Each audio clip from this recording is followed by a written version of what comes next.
All right, with the next problem set here, I'm going to switch it up a little bit. We're going to be asked to find the points on the graph that are closest to a given point.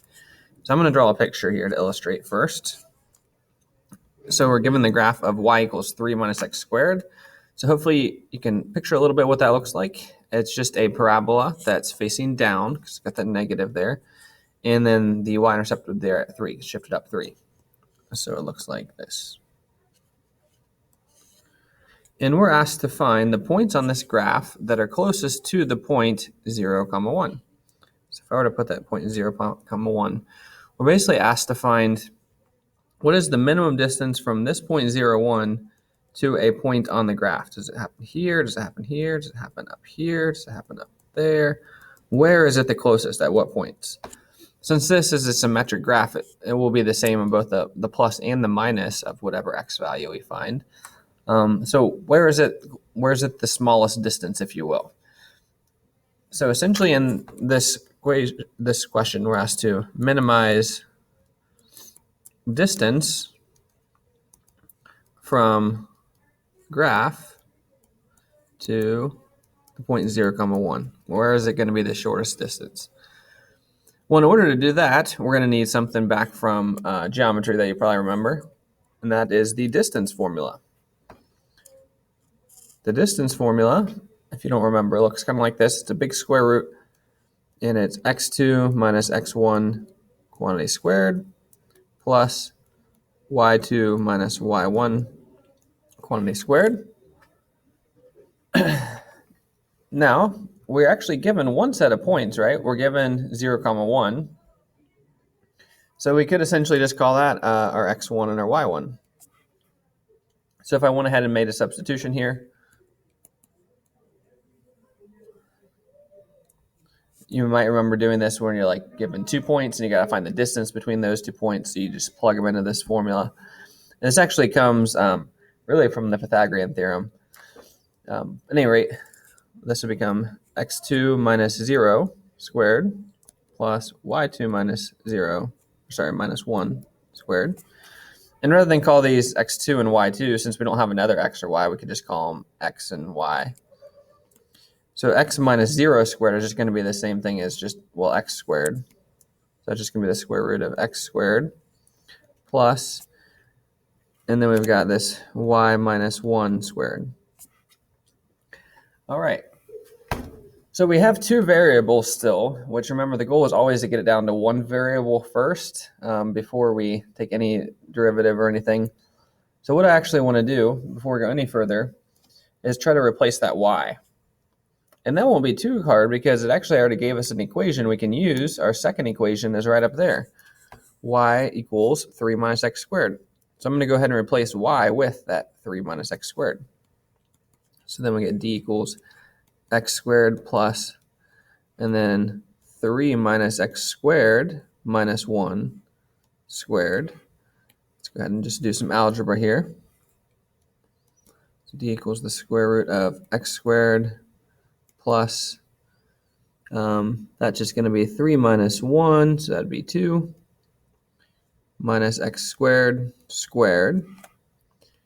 And before we differentiate this, let's again try to reduce that a little bit more. I'll just do my little FOIL off to the side here. 2 minus x squared times 2 minus x squared gives us 4 minus 4x squared plus x to the 4th. So that's going to go in there. So we get x squared plus x to the 4th minus 4x squared plus 4. If we combine our x squareds there, we then get x to the 4th minus 3x squared, because we can combine these two, plus 4. All right, and that is the simplest that we're going to be able to reduce it using algebra. So let's go ahead and differentiate. Set equal to 0. So we're just going to call this d prime. Now, since this has a square root, we want to think of this as like being to the 1/2 power. So we're going to use our power rule. We're going to multiply that 1/2 down in front. Keep the inside the same. Subtract 1 from that power, and that gives us negative 1/2 power. And then remember we got to times it by the derivative of the inside also. So that would be 4x cubed minus 6x. And we set this equal to 0 to try to, in this case, minimize it. So let's go ahead. I'm going to rewrite this a little bit before we try to solve it.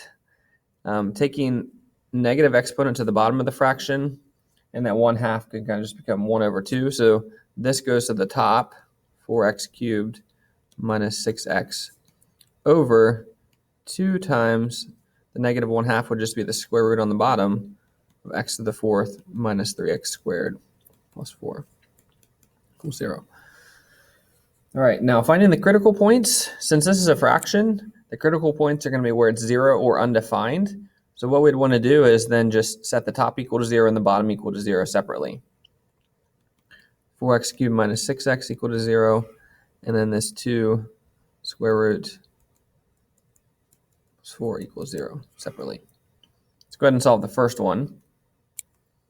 For that, we can pull out a GCF of 2x, and then we're left with 2x squared minus 3. 2x equal to 0 is just x equal to 0. 2x squared minus 3 equal to 0. This is 2x squared equals 3. Divide and take the square root. Give us x equals plus and minus. Don't forget that plus and minus. Anytime you take square root, the square root of 3/2. Sorry, shouldn't have the square there anymore. So x equals plus and minus the square root of 3/2. All right, so those are two possibilities. We want to consider those as critical points. We'll circle those for now.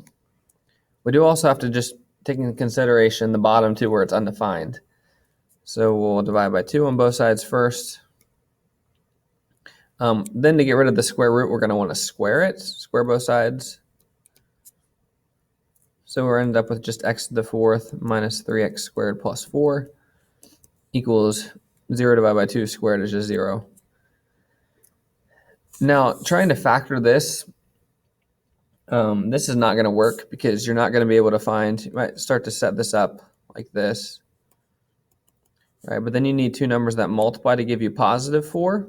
So it's either got to be 1 and 4 or 2 and 2. And add to give you negative 3. That won't work because in order to get negative 3, you'd have to have minus 4 and plus 1. But when you multiply those, you would get negative 4, and we need positive 4. So you can't factor that. So what we'd actually have to do is the quadratic formula again. So negative 3 would be positive 3, plus or minus the square root of negative 3 squared minus 4 times 1 times 4, all over 2 times 1.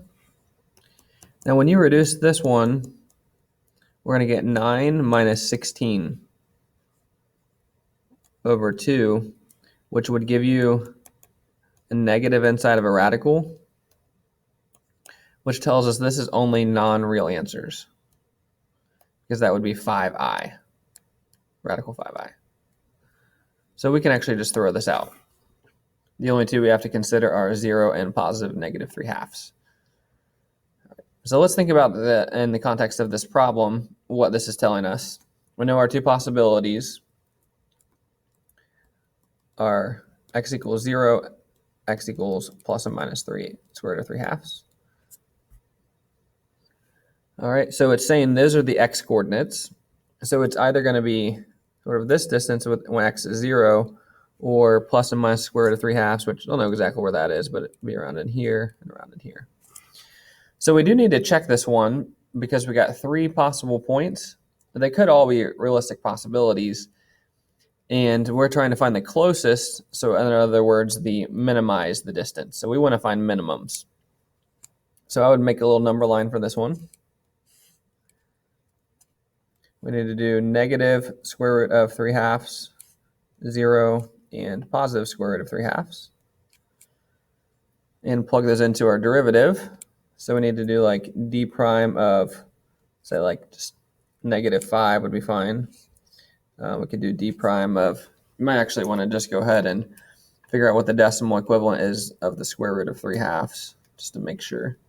So it's 1.2, so we could do d prime of negative 1, then we do d prime of positive 1, and then d prime of like 5 would be fine, or you could even do 2.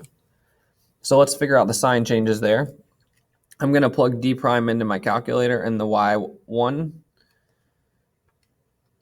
So I'm going to plug in this derivation of the formula there into my y1 in my calculator.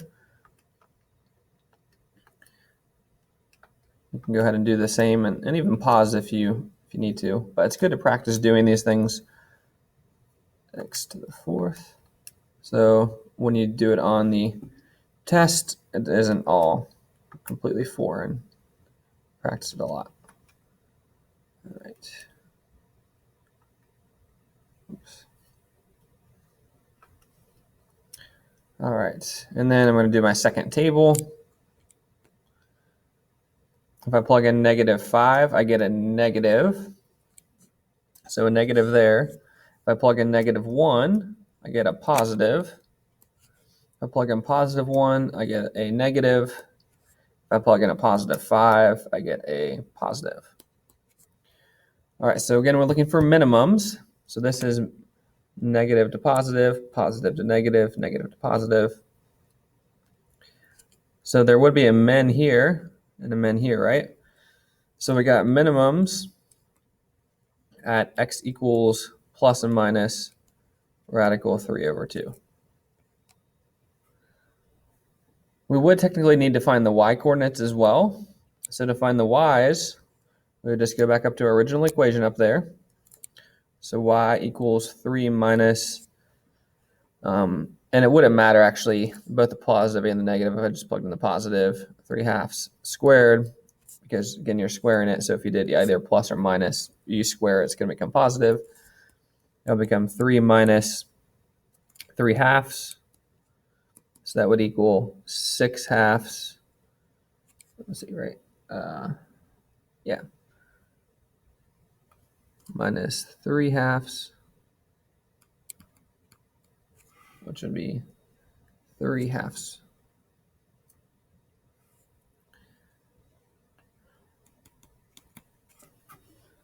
So then our answers would be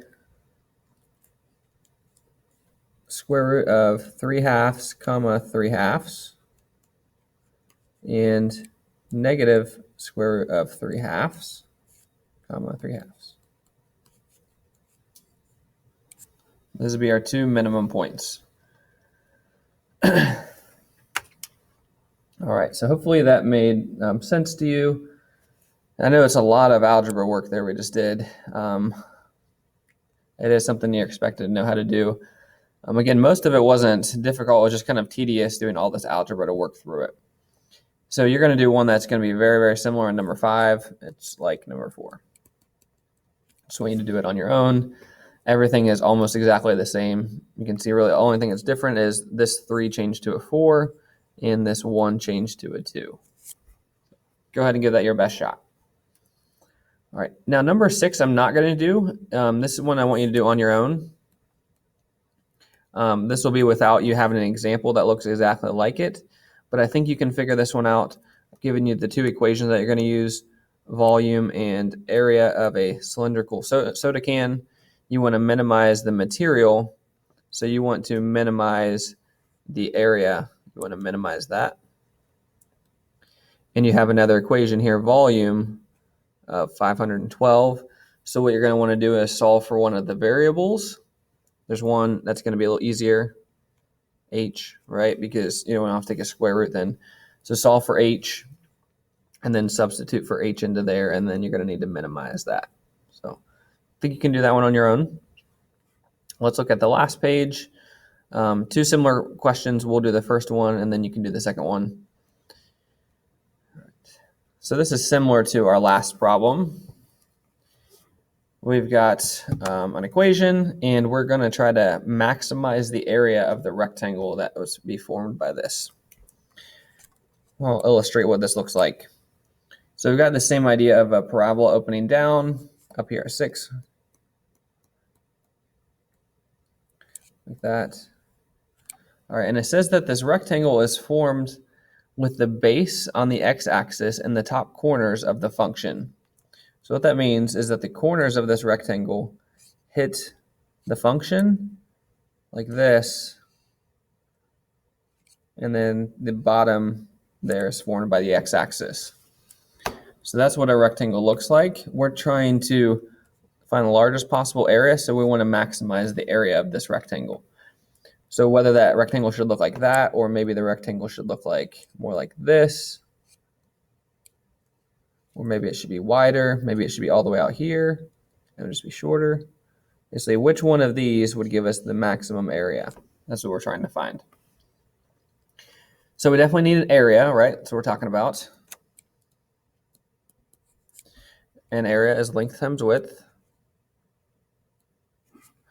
So let's think in the context of this problem, what our length and our width would be.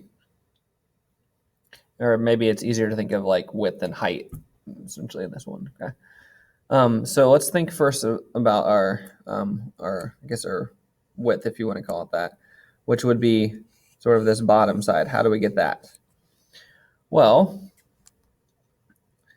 whatever we choose here, it's going to be the same on both sides, right? The distance from here to here will be the same as from here to here. So we could just call that width x here, right? And then, because that would be the x coordinate, right? And then over here would be the negative x, right? Which would be the same. But as far as distance, this distance is the same as this one, right? So if this is x and this is x, well, overall this would be 2x. So the width there would be 2x. And our height, well, our height is just going to be the y value of whatever we get when we plug the x in. So the height is just going to be our function. Because wherever we go along here, the height is just determined by whatever the function value is. So our width is going to be 2x, the width of our rectangle, and the height of this rectangle is going to be y equals 6 minus x squared. So our area is then 2x times y, right, that's our height, but we already know y, it's 6 minus x squared, so we can just substitute that in. So 2x times 6 minus x squared. And I think you'll find this is actually going to be one of the easiest ones we've done. So I've already got one variable. We want to just then multiply. We get 12x minus 2x cubed. And then we just differentiate. So a prime 12 minus 6x squared equals 0. Solve for x. We can just add it over. 6x squared equals 12. So x squared equals 2. And then so x equals plus and minus the square root of 2. Right?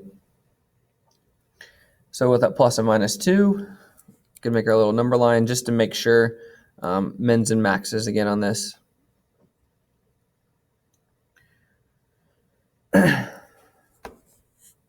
So we would get negative radical 2, positive radical 2. So we would get, if we plug into our derivative, a prime of like, let's just say negative 3.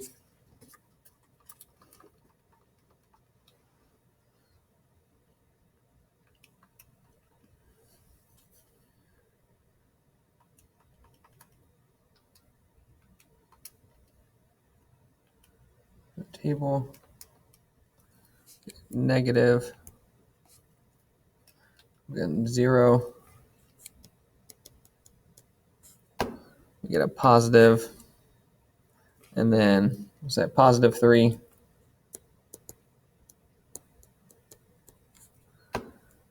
We get a negative. So we're looking for a largest. So the largest is going to be increasing to decreasing. So that's our max there at square root of 2. So we want our x value to equal positive the square root of 2.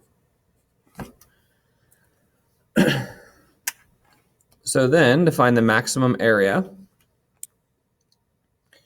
we're going to, because we're actually asked to maximize the area, right? Find the largest possible area. Well, our area formula was right here after we made the substitution, so that'd be the easiest one to plug it into. So area would be 2 times square root of 2 times 6 minus the square root of 2 squared.